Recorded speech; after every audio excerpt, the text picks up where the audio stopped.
또 둘째 휘장 뒤에 있는 장막을 지성소라 일컫나니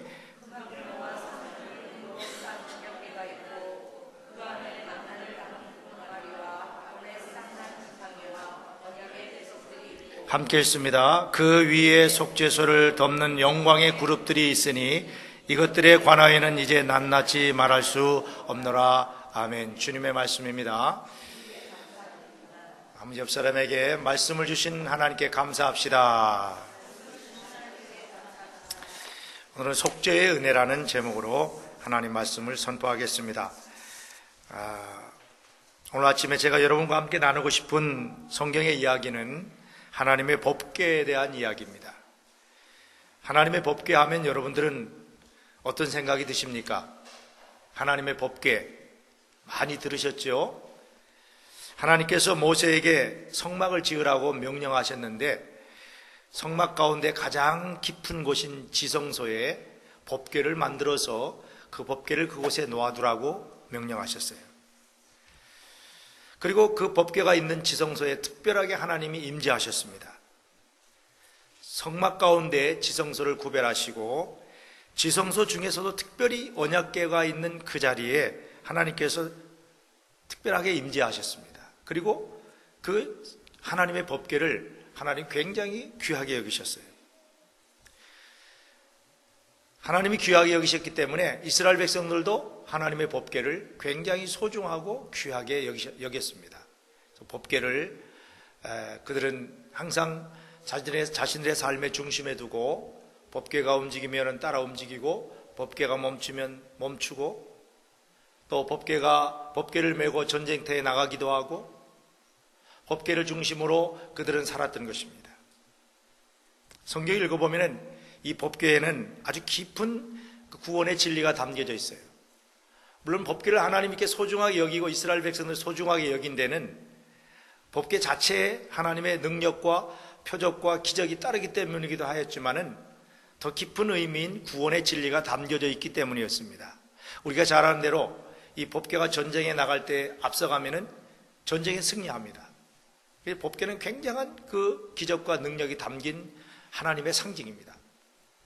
또 법궤를 메고 그들이 요단강에 발을 들여놓으니까 요단강 물이 갈라지는 기적이 나타났어요.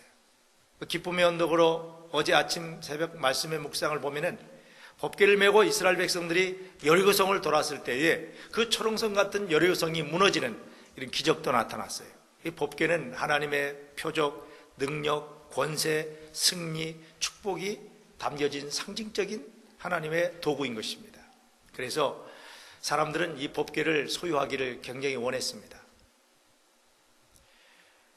우리가 잘 아는 그 영화 가운데 인디아나 존스라는 영화가 있어요. 1981년도에 스티븐 스필버그라는 감독이 이 영화를 만들었는데 제가 신학교 다닐 때 이 영화를 보면서 하나님의 법궤가 어디로 사라졌을까? 또 왜 사람들은 그 하나님의 법궤를 그렇게 자기가 소유하고 싶어 했을까? 그런 생각을 해봤어요. 법궤는 모세가 만들어서 광야에서 가지고 다니다가 솔로몬이 성전을 지었을 때에 그 성전의 지성소 한복판에다가 법궤를 잘 모셔두었습니다. 그런데 애굽의 바로왕이 이스라엘을 침공해 와서 그 법궤가 이제 다른 곳으로 피신을 하게 됐는데 그 이후에 모래 바람 속에 이 법궤가 사라지고 말았어요. 지금 이제 이 세상에는 하나님 법궤를 볼 수가 없습니다. 사람들은 이 법궤를 찾으려고 부단히 애를 쓰고 고고학자들이 법궤를 찾으려고 했지만 법궤를 찾을 수 없었어요. 그래서 아마 이 영화 감독은 하나의 고고학자가 이 하나님의 법궤를 찾기만 하면은 내가 세상을 지배하고 그 하나님의 능력과 권세가 법궤 속에 있기 때문에 법궤만 있으면은 세상을 정복할 수 있겠다. 그런 망상을 가지고 하나님의 법궤를 찾지만은 하나님 법궤를 찾을 수가 없었습니다. 그러면 하나님 법궤는 어디로 갔을까요? 아무도 몰라요. 성경은 그 이후에 하나님 법궤가 어디로 사라졌는지 전혀 나타나지 않습니다. 그래서 저도 신학교 다닐 때 이 영화를 보고 하나님의 법궤가 어디 갔을까? 그렇게 생각하면서 성경을 읽어봤더니 하나님의 법궤가 있더라고요. 그 하나님의 법궤가 무엇일까? 한번 여러분, 이 하나님의 법궤만 있으면 세상을 정복할 수 있는 권세와 능력이 있고 세상을 다스릴 수 있는 그런 놀라운 일들이 나타나는데, 그 하나님 법궤가 어디 있을까? 여러분 궁금하지 않습니까? 결론적으로 말씀드리면 하나님의 법궤는 저와 여러분입니다. 안 믿으시죠? 자, 하나님의 법궤는 저와 여러분입니다. 아멘. 자, 왜 그런가 한번. 그래서 저와 여러분이 이제는 세상을 정복하고 세상을 다스리고 세상을 정말 통치하는 그런 권세와 능력이, 세상을 이기는 승리의 그런 능력이 저와 여러분에게 있는 거예요. 자, 왜 그런지 한번 이 성경의 비밀을 풀어보십시다. 이 법궤라고 하는 말은 영어로 아크라고 합니다. 아크. 한번 따라합시다. 아크. A-R-K, 아크라고 그러는데, 이 아크라는 말이 성경에서는 3번 쓰여 있어요. 첫 번째는 노아의 홍수가 나타났을 때 하나님이 노아에게 방주를 지으라고 그랬죠. 그 방주를 영어로 아크라고 그럽니다. 그리고 모세에게 광야에서 법궤를 만들어라 했는데, 이 법궤가 영어로 아크입니다. 또 모세가 바로왕이 히브리 사람들이 점점 번성하는 걸 싫어해서 히브리 민족의 남자아이들을 다 죽이라고 명했을 때 모세의 어머니 요게벳이 모세를 살리기 위해서 어떻게 했죠? 갈대 상자를 만들어서 모세를 거기에 담아가지고 나일강에 띄어가지고 모세를 살려냈어요. 그 모세를 담은 갈대 상자를 아크라고 그럽니다. 3번 쓰였어요. 자, 이 3가지를 생각해 보면은 여기에는 굉장한 그 구원에 관한 비밀이 담겨 있어요. 이건 다 이 3가지는 구원에 관한 이야기입니다. 홍수에서 백성 노아의 가족을 구원해 주셨고, 나일강의 그 물에서 모세를 건져 주셨고, 그렇다면 이 법궤도 아크라고 그랬는데 하나님의 백성들을 죄와 사망에서 건져 주시기 위해서 하나님이 법궤를 만들으라고 명령하신 비밀이 담겨 있는 거예요. 자, 왜 그런가 한번 하나하나 생각해 보도록 하겠습니다. 자, 이 법궤에는 하나님 법궤를 만들라고 하시고 3가지 내용물을 거기다 넣어놓으라고 그랬어요. 오늘 히브리서 9장에 보면은 3가지 내용물을 넣으라고 그랬는데 뭐죠? 따라합시다. 만나를 담은 항아리, 아론의 쌍난 지팡이, 십계명이 쓰여진 돌판, 이 3가지를 그 법궤 속에 넣어두라고 그랬어요. 그리고 그 법궤 위에 하나님이 뚜껑을 만들어 가지고 덮었어요. 그리고 아무도 그 법궤를 열어보지 못하게 하시고 아무도 그 법궤에 손을 대지 못하게 하셨어요. 그리고 이 악한 마귀 사탄까지도 그 접근하지 못하도록 2 천사를 법궤 위에다 만들어 가지고 조각을 해놨어요. 그리고 제사장들에게 그 위에 피를 뿌리고 하나님이 정결케 하신 후에 하나님이 그 위에 내려오셔서 그 법궤 위에 하나님이 임재해 계시는 거예요. 그리고 법궤를 아무도 건드리지 못하게 하고 인간의 방법으로 움직이지도 못하게 하시고 하나님께서 제사장들을 어깨에 메어서 움직이게 이렇게 하셨어요. 자, 법궤가 아크라고 그랬는데 구원에 관련된 진리가 담겨 있다고 그랬는데, 그러면 이 진리가 어디에 담겨 있을까요? 바로 이 속죄소라고 하는 뚜껑과 그 속에 들어있는 내용물과 관련이 있는 것입니다. 자, 하나하나 풀어보십시다. 먼저 법궤 속에 뭐가 들어있다고 했죠? 따라합시다. 만나를 담은 항아리. 여러분, 만나가 무엇이죠? 만나. 이스라엘 백성들이 출애굽해서 가나안 땅에 들어가기 40년 동안 광야에서 행진을 하는데, 그 광야에는 농사도 지을 수 없고 어디 가서 물건을 먹을 걸 살 수도 없는 곳이에요. 그래서 하나님께서 40년 동안 매일 아침마다 일용할 양식으로 만나를 주셨어요. 그래서 이스라엘 백성들은 아침에 일찍 일어나서 밖에 나가보면 먹을 것이 쫙 널려 있는 거예요. 그래서 신기하다. 하나님이 우리에게 일용할 양식을 주시는구나. 그리고 하나님께서 꼭 하루에 1일분만 걷어가지고 먹도록 하셨어요. 그 만나를 40년 동안 먹고 이스라엘 백성은 광야에서 행진합니다. 생명의 양식이죠. 이렇게 귀한 은혜를 주셨어요. 이런 만나를 주셨어요. 여러분, 감사합니까? 얼마나 감사한 일이에요. 먹을 것이 없는 그 광야에서 매일 양식을 주셨으니 매일 하나님의 은혜를 기억하고 감사해도 부족한 거예요. 일용할 양식을 주셨기 때문에. 그런데요, 시간이 지나면서 이스라엘 백성들이 만나가 싫다고 그랬어요. 만나가 지겹다고 그랬어요. 똑같은 양식을 매일 아침마다 먹기가 지겹고 싫다고 그래서 불평하고 원망하기 시작했습니다. 그래서 모세에게 이렇게 항의를 합니다. 모세 선생님, 만나가 먹기가 싫어요? 지겨워요? 똑같은 음식을 매일 먹으니까 지겹다는 거예요. 그러면서 감사한 마음이 점점 사라지고 원망하고 불평하기 시작합니다. 그러면서 그들이 이렇게 이야기합니다. 우리가 애굽에서 종로로 달 때에 애굽 사람들은 우리에게 고기를 먹게 했지 않습니까? 상추에다가 부추를 넣고 거기다가 삼겹살을 넣어가지고 된장하고 파하고 마늘하고 집어넣어가지고 밥 한 덩이 넣어가지고 싸가지고 이렇게 먹었단 말이에요. 이 고기를 먹여줬는데 이 광야에서는 고기도 안 주시고 매일 똑같은 만나만 먹으니 지겹다고 불평하고 원망하기 시작했던 겁니다. 하나님께 구해서 우리에게 먹을 고기를 좀 보내주십시오. 하나님 참 좋으신 분이에요. 이게 원망하는 이스라엘 백성들에게 고기를 주신 줄로 믿습니다. 무슨 고기를 주셨죠? 메추라기를 막 보내가지고 먹게 하셨어요. 그런데요, 원망하고 불평하고 일용할 양식에 감사하지 못하고 불평하고 원망하는 사람들이 고기를 먹었는데 그들을 하나님이 광야에서 다 죽이셨어요. 이 사건이 만나의 사건입니다. 만나와 연결될 사건이에요. 이것은 무엇을 우리에게 말해주냐면 예수님께서 우리에게 주기도문 가운데 우리에게 일용할 양식을 주옵시고 라는 기도를 하게 하셨어요. 우리 하나님 믿는 사람들은 모든 것이 하나님께로부터 오고 하나님이 우리에게 주시는 것이고 또 모든 것이 하나님께로 돌아가는 것을 믿는 사람들입니다. 그렇기 때문에 우리는 어느 자리까지 내려가야 되느냐면 예수님이 기도하신 것처럼 우리에게 일용할 양식을 주신 것만도 감사하면서 살아가는 존재가 신앙인들입니다. 아멘? 여러분 그렇습니까? 여러분 그렇다고 생각하세요? 일용할 양식 하루 3끼 먹는 것만도 감사합니까? 아멘 안 하시잖아요. 하나님 그냥 은행에 디파짓도 많이 시켜놓고 또 먹을 것도 잔뜩 쌓아놓고 그렇게 살아야 만족하고 감사합니다 그러잖아요. 일용할 양식을 주신 것만도 감사할 수 있는 사람이 능력 있는 사람이에요. 그게 성도예요. 그게 그리스도인이에요. 하나님의 사람들이에요.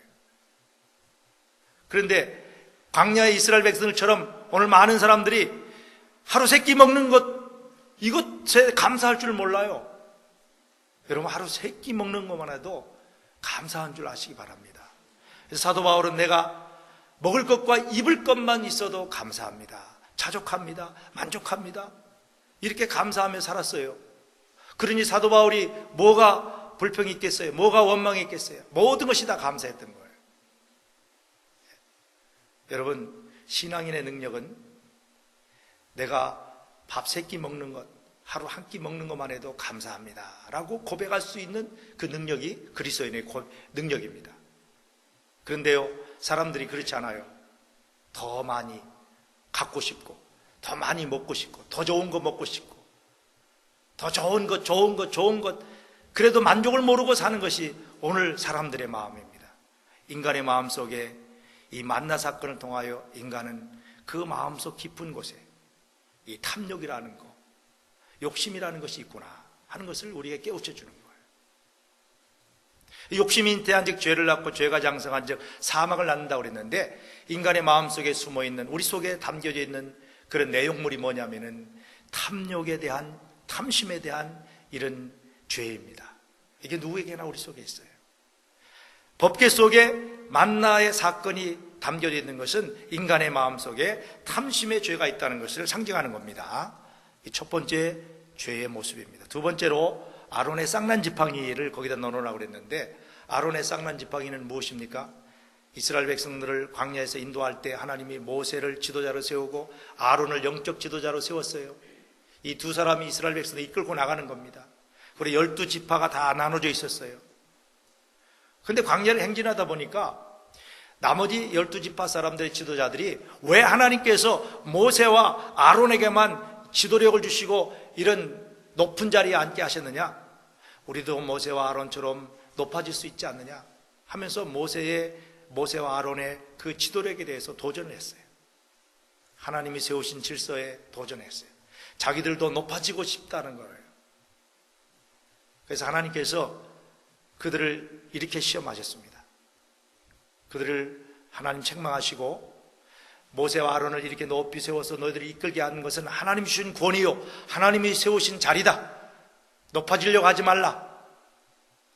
이것을 그들에게 깨우치기 위해서 12지파의 족장들의 지팡이를 다 가져라고 그랬어요.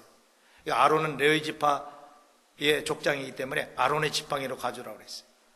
그리고 하룻밤을 지났는데 아론의 지팡이에는 싹이 나고 꽃이 피어서 열매가 맺었고 나머지 11지파 지팡이에는 아무런 변화가 없었어요. 이건 뭘 말하느냐면 하나님이 세우신 영적 질서, 하나님이 높여주신 것을 사람이 스스로 높아지려고 하면 안 된다. 이런 교훈을 주시는 거예요. 이 말은 무슨 말이냐면 우리 인간의 마음속에는요, 누구에게나 다 높아지고 싶어하는 그런 교만한 마음이 있다는 거예요. 교만. 그런 교만을 보여주는 상징적인 사건이 아론의 쌍난 지팡이의 사건입니다. 그래서 이것을 법궤 속에다 집어넣으라고 그랬어요. 우리 인간 속에는 이런 높아지려고 하는 교만한 마음이 우리 속에 누구에게나 있어요. 세 번째는 십계명이 쓰여진 두 돌판을 그 속에 넣어두라고 그랬는데 이건 무엇을 말하느냐? 이스라엘 백성들에게 하나님의 백성으로 이 땅에 사는 그런 길은 하나님의 말씀에 순종하고 그 말씀을 따라서 살아가야 하나님의 백성답게 이 땅에서 생명의 삶을 살고 풍성한 삶을 산다는 것을 말씀하는 거예요. 그래서 인간은 하나님 말씀에 순종하고 살아야 된다는 거예요. 여러분, 우리가 하나님 말씀을 우리 가운데 두고 하나님 말씀에 순종하고 살아야 복인 줄로 믿습니다. 순종이 복입니다. 여러분 생각해 보세요. 나에게 하나님의 말씀이 없다면 여러분이 어떻게 될 것 같습니까? 나에게 하나님의 말씀이 없다면 여러분은 어떻게 살 것 같습니까? 10중 8구 지멋대로 살 거예요. 그죠? 10중 8구 자기 하고 싶은 대로 하면서 자기 마음대로 살 거라고요. 왜냐하면 기준이 없으니까. 여러분의 인생의 기준이 무엇입니까? 여러분의 삶을 온전하게 바르게 이끌고 나가는 기준이 뭐예요? 여러분이 배운 지식입니까? 경험입니까? 아니면 여러분의 어떤 가치관입니까? 판단입니까? 세상의 가치관입니까? 하나님의 말씀이 우리 속에 없으면, 진리인 하나님의 말씀이 우리 속에 없으면 우리는 세상의 유행과 세상의 가치관과 자기 육신의 정력을 따라서 자기 마음대로, 자기 뜻대로, 자기 멋대로 살아가는 거예요. 그래서 하나님 말씀에 불순종하고 이렇게 살아가면 우리에게 다가오는 인생의 결과는 패망입니다. 멸망이에요. 저주예요. 불행한 거. 그래서 하나님께서 우리를 복되게 살게 하시기 위해서 하나님의 생명의 말씀을 돌판에다가 기록해서 십계명으로 주신 거예요. 근데 이 인간의 마음속에는 누구에게나 다 하나님 말씀에 순종하고 사는 것이 거추장스러운 거예요. 그래서 말씀을 따라 살려고 하지 않고 자기 멋대로 살려고 하는 이런 마음이 우리 인간에게 생긴 겁니다. 그게 바로 하나님 말씀에 불순종하고 거스리는 거예요. 거스리는 거. 참 여러분 가정에서 자녀들을 길러보시겠지만은 자녀들이 부모의 말에 순종하고 참 말 잘 듣고 하면 예쁘잖아요. 근데 이 거스리는 건 얼마나 참 좋지 않은지 몰라요. 근데 인간의 마음속에는 이렇게 타락해서 거스리는 영이 있는 거예요. 그래서 이런 거스리는 불순종하는 이런 죄가 인간의 마음속에 숨어 있다는 것을 우리에게 깨우치기 위해서 바로 이 십계명의 두 돌판을 법궤 속에다 집어넣으라고 이렇게 한 것입니다. 그래서 종교 심리학자들은 이렇게 이야기를 합니다. 우리 인간의 마음속에 숨어있는 대표적인 본질적인 죄의 세 가지, 그것이 뭐냐면 첫째는 탐욕이고, 두 번째는 교만이고, 세 번째는 불순종하고 거스리는 영이다 그랬어요. 그래서 우리가 이 인생을 살면서 신앙생활하면서 이 세 가지에 숨어있는 이 문제를 해결하면 우리는 정말 하나님의 풍성한 축복의 삶, 이걸 뛰어넘어서 하나님의 그 생명의 삶을 살아갈 수가 있어야 되는 것입니다. 그런데 이것은 우리 힘으로 안 돼요. 여러분, 우리 마음속에 있는 이런 높아지려고 하는 마음, 그리고 탐욕, 욕심, 그리고 이거 거스리는 불순종, 이런 마음들을 우리가 절대로 컨트롤할 수 없어요. 이 마음은, 이런 죄악된 본성은 우리 스스로가 원래 가지고 있었던 것이 아니에요. 아담과 하와가 인류의 조상으로서 하나님이 그들의 마음속에 심어주었던 것은 이런 마음이 아닙니다. 자유한 마음, 만족한 거, 일용할 양식에도 감사하면서 살아가도록 그렇게 하나님이 아담과 하와를 지으셨고, 항상 겸손하게, 그래서 성경에 보면 하나님은 교만한 자를 싫어하시고 겸손한 자를 좋아하신다고 그랬어요. 항상 하나님을 바라며 하나님의 피조물된 인간으로서 겸손하게 아담과 하와는 원래 살았어요. 그리고 하나님께서 에덴 동산 한복판에 있는 선악과를 향하여서 너희들 따먹지 말라 하고 명령하셨을 때 처음에는 아담과 하와가 그 말씀에 순종하고 살았어요. 이런 순종의 마음이 원래 있는 거예요, 인간에게. 자, 그러면은 이 세 가지 인간의 본질적인 죄가 어디로부터 왔을까요? 그런 바로 사단이 사람의 마음속에 심어준 것입니다. 창세기 3장에 보면은 사탄이 아담과 하와를 유혹합니다. 뭐라고 유혹합니까? 정말 하나님께서 이 동산 중앙에 있는 선악과를 따먹지 말라고 했느냐? 아니다. 먹어도 괜찮다. 이런 유혹을 했을 때에 아담과 하와가요, 동산을 거닐다가 선악과를 보았어요.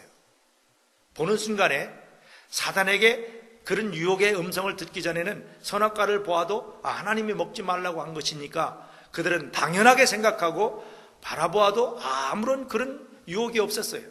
근데 사단의 음성을 듣고 난 다음에 선악과를 바라보니까 성경에 기록된 대로 말씀드리면은 보암직도 하고 먹음직도 하고 지혜롭게 할 만큼 탐스럽기도 하였다 그랬어요.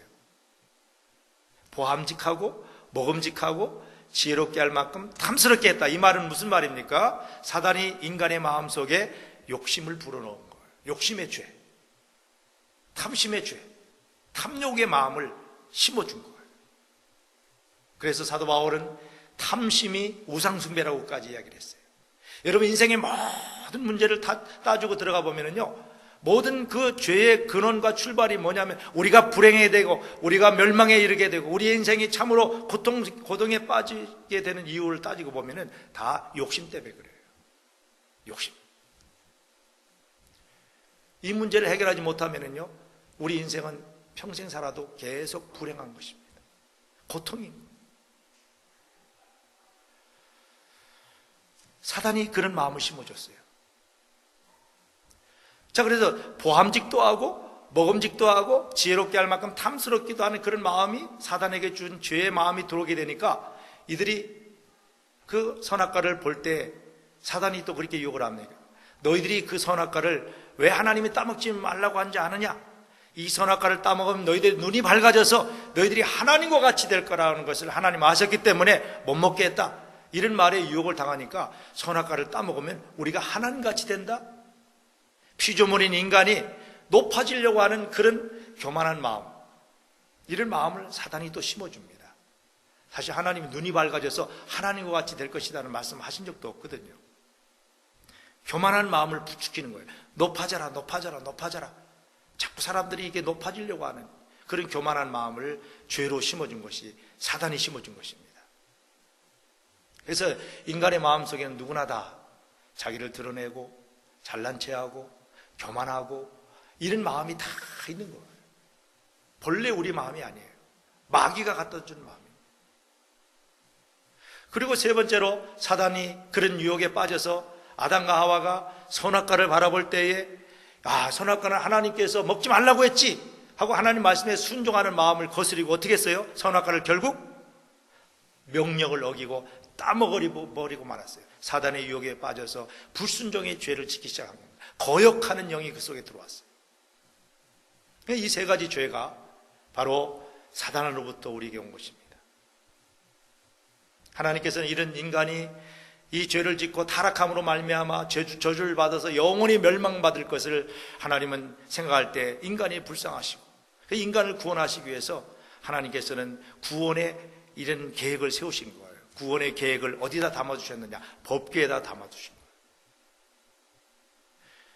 그래서 이 세 가지를 법궤 속에다가 집어넣어놓고 하나님이 어떻게 조처를 하십니까? 우리 인간 속에 있는 이 세 가지의 멸망에 이르는, 그리고 정말 죽음에 이르는, 영원히 지옥에 떨어질 수밖에 없는 이런 죄를 하나님이 어떻게 해결해 주셨습니까? 법궤 위에다가, 법궤 속에다가 이 세 가지를 집어넣고 하나님이 어떻게 하셨죠? 뚜껑을 만들어서 덮어버렸어요. 이게 은혜인 줄로 믿습니다. 하나님이 우리 속에 있는 이 죄를 다 드러내시고 죄를 따라 심판하시면 저와 여러분, 이 세상에 살아가는 모든 인류가 구원받은 사람이 한 사람도 없어요.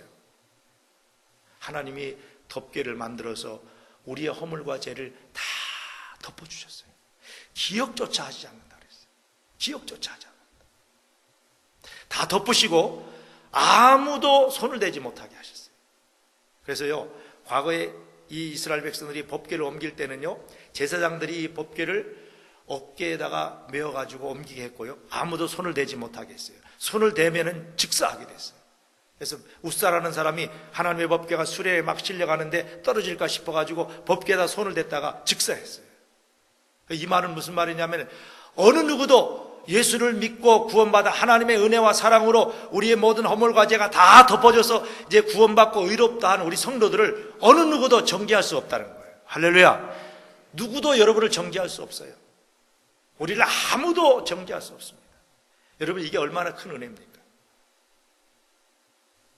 하나님이 이렇게 조처를 했어요. 그리고 악한 마귀가 에덴 동산에 살던 아담과 하와에게 접근해가지고 그들을 유혹해서 이렇게 타락하게 만들었는데, 이제는 예수 믿고 구원받아서 죄사함 받은 우리 하나님의 백성들을 사탄도 건드리지 못하게 하신 거예요. 어떻게? 그 속죄소의 뚜껑 위에다가 천사의 두 그룹 날개를, 천사를 이렇게 조각해서 천사가 지키게 하셨어요. 여러분, 정말 천사가 저와 여러분을 지켜주십니다. 이게 얼마나 큰 은혜인지 몰라요. 악한 마귀가 우리를 건드릴 수 있지만은요, 절대로 우리를 점령할 수 없어요. 이런 은혜를 주셨어요. 하나님께서 이 뚜껑을 덮어주시고 영원히 이 뚜껑을 열지 못하게 하셨어요. 그래서 오늘도 우리가 이제 이 하나님의 은혜와 속죄의 이 은총을 생각해 보면은, 우리가 구원받은 것이 어떤 조건이나 어떤 우리가 잘나서 어떤 공로가 있어서 구원받은 것이 아니라 하나님의 은혜로 우리에게 구원을 주신 줄로 믿습니다. 여러분, 우리 인생을 살면서 뭐가 가장 큰 은혜입니까? 뭐가 가장 큰 축복입니까? 내가 나의 모든 죄를 하나님이 정말 다 기억지 아니하시고 그냥 다 덮어주셨다는 거, 그리고 다 용서해 주셨다는 거, 이게 여러분 우리들에게 있어서 가장 큰 은혜인 줄로 믿습니다. 이게 구원이고 이게 축복입니다. 여러분, 감옥에 갇혀있는 죄수에게 가장 큰 축복이 무엇입니까?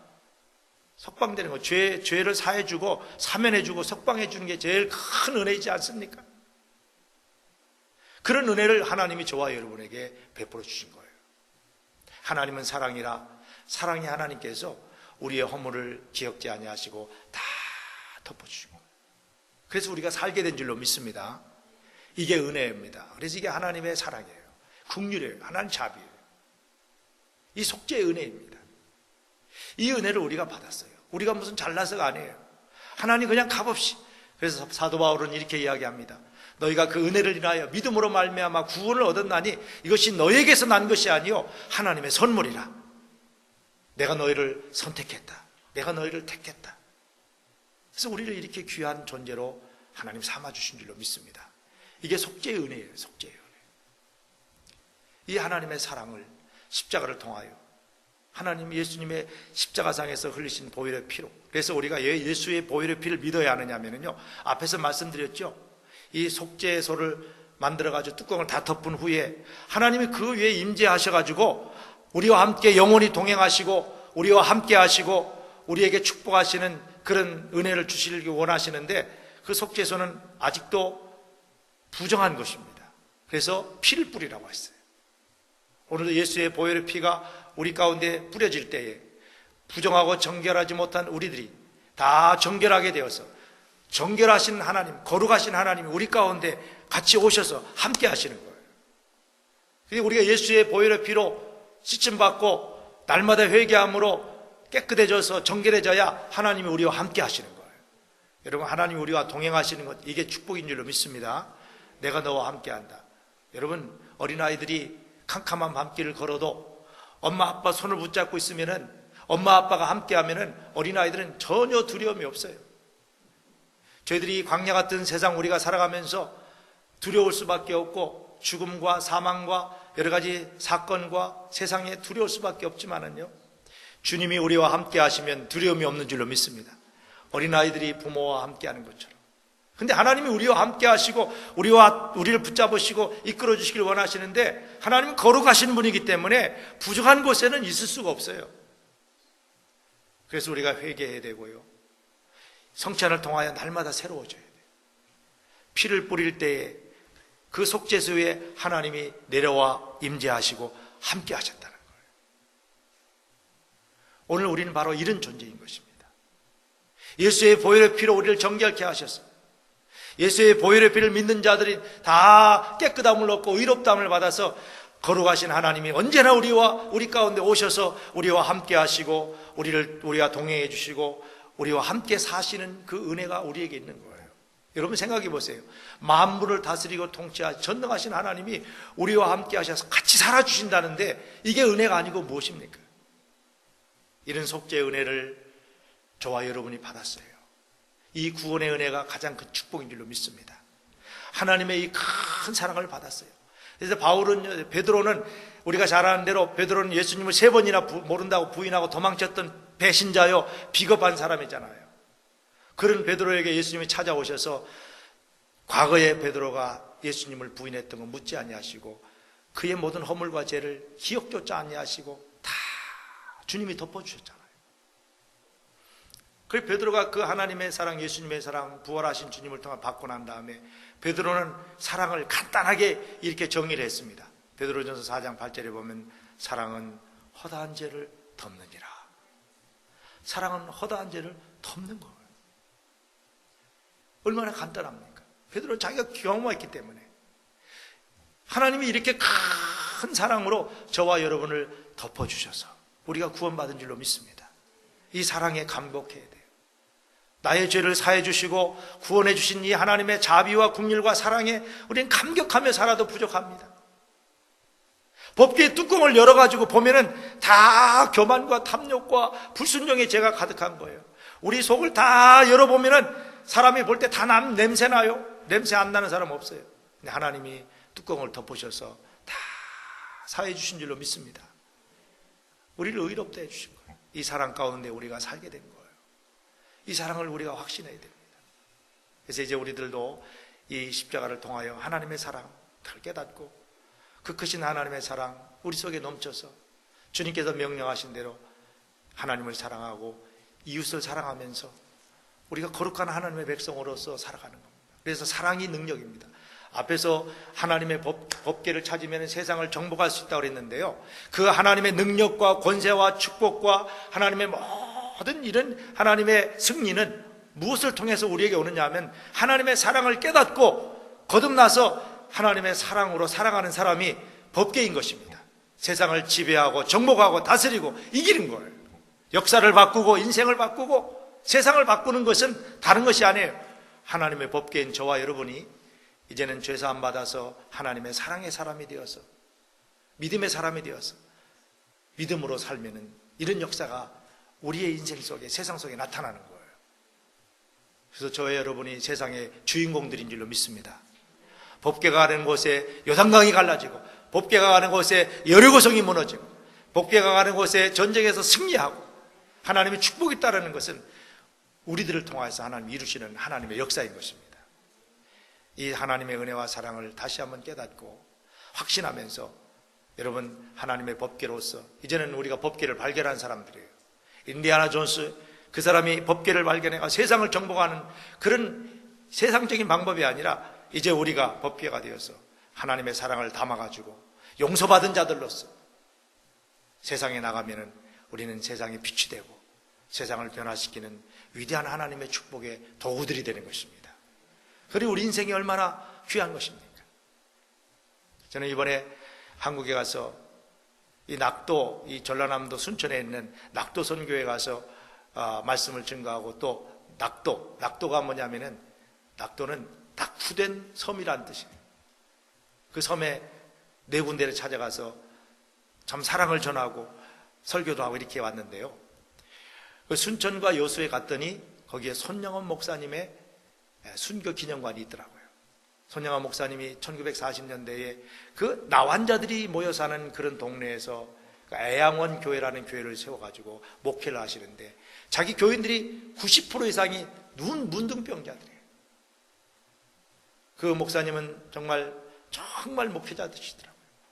그 손영환 목사님의 목회 현재를 보니까요, 문둥병자들인 자기 교회 성도들이 문둥병에 걸려가지고 손과 발에 막 피고름이 날 때에 그들을 어떻게 치료해 줄 방법이 없고 약이 없으니까 이 손영환 목사님이 자기 교인들의 문둥병에 고름이 나는 그 고름을 입으로 다 빨아냈더라고요. 입으로. 여러분, 그 가능합니까? 하나님의 사랑이 없으면 어떻게 문둥병자의 손과 발에서 그 피고름을 자기 입으로 빨아낼 수 있겠습니까? 그렇게 사랑을 가지고 목회를 하셔서 그 문둥병자들이 다 예수 믿더라고요. 그러다가 6.25가 터져가지고 이 여순 반란 사건 있잖아요. 여수와 순천에 그런 빨갱이들이, 지리산에 그 빨갱이들이 나타나가지고 이제 이 예수 믿는 사람들을 잡아다가 죽이는데, 학교에서 학생들이 그 여순 반란 사건에 빨치산이 되어가지고요, 자기 동료 학생들 가운데 예수 믿는 아이들을 찾아가지고 신고하고 그래서 총으로 쏴주고 막 그랬어요. 이 손영환 목사님의 두 아들이 고등학교를 다녔는데 반의 동료 친구인 안재선이라는 아이가 이 빨치산에 가입해가지고 손영환 목사님의 두 아들을 예수 믿는다고 신고해가지고 총을 갖다가 쏴 죽이잖아요. 그래서 이 아이가 나중에 빨치산이 점령되면서 이 아이가 붙들리게 돼요. 안재선이라는 아이가 붙들려가지고 총살을 당하게 되는데, 이 손영환 목사님이 찾아가서 그 아이를 용서해 주십시오. 그리고 자기 아들로 삼잖아요. 양자로 삼잖아요. 자기 두 아들을 죽인 그 정말 원수 같은 그 아이를 자기 양자로 삼는 거예요. 그런 사랑. 그래서 손영환 목사님의 그 일대기를 순교한, 그리고 나중에는 이제 공산당에 의해서 다시 순교를 당하게 되는데, 그런 일대기를 보면서 참 제가 부끄러웠어요. 야, 그 손영환 목사님 보니까 나는 목사도 아니더라고요. 나는 정말 이 하나님의 사랑, 그 목사님의 이 사랑의 10분의 1도 내 속에 없다는 걸 발견하고 참 많이 회개하고 울었어요. 야, 우리의 믿음의 선배 가운데 이런 분이 있었기 때문에 우리 한국의 기독교가 지금 이렇게 열매를 맺고 꽃을 피우는구나. 그런 마음을 가지고 야, 다시 살아야 되겠다. 다시 살아야 되겠다. 그런 생각을 가졌어요.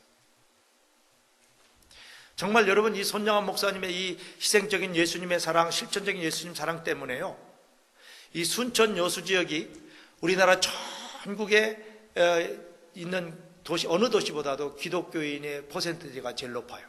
우리 대한민국의 기독교인 지금 한 20%, 25% 된다는데요, 순천과 여수 지역은 35%예요. 왜 그렇게 되느냐고 물어봤더니요, 손영환 목사님의 이 진정한 사랑의 삶이 순천 여수 지역에 사는 영혼들에게 다 퍼져 들어가서 감동받아가지고 다 많은 사람들이 예수 믿게 되었다는 거예요. 그 가운데 우리 반봉혁 장로님이라는 감리교, 왕지감리교 장로님, 우리 교회 오셔서도 간증하신 분이 계신데, 두부전도왕이라는 책 있잖아요. 그 장로님이 자기도 정말 큰 하나님의 사랑을 받아서 사업을 해서 크게 돈을 벌었는데, 그 많은 돈을 자기를 위해 쓰지 않고요, 이걸 가지고 영혼 구원을 위해서 쓰기 위해서 할 수 있는 방법이 뭔가를 찾아봤더니, 전라도 지역에 섬이 1000개가 있는데 그 1000개 가운데서 전기도 안 들어가고 수도도 없고 정말 배도 한 주에 한 번씩 가고 하는 그런 아주 낙후된 도시들에 사는 그런 사람들에는 예수도 모르고 교회도 없고 그냥 아주 그냥 문화 혜택을 못 받고 사는 그런 영혼들에게 복음을 전하기 위해서 배를 사가지고요, 1시간씩 나가서 낙도에 가서 그 영혼들에게 전도하는 거예요. 먹을 것을 사다 주고 물을 사다 주고 다 생필품을 사다 주고 그 할머니 할아버지들을 전도하는 거예요. 그 일을 지금 2년 동안 계속 하면서 전도를 하고 있는데, 그리고 순천 여주 지역에 전도를 하면서 이분이 1년에도 600명, 700명 전도를 한다고 그래요. 그래서 그분의 배를 타고 낙도에 가봤어요. 1년 전에 4명이 할머니 할아버지 살았는데 다 예수 믿고 구원받았는데 3명이 지난달 몇 달 전에 다 돌아가시고, 한 분이 낙도에서 할머니가 혼자 사시더라고요.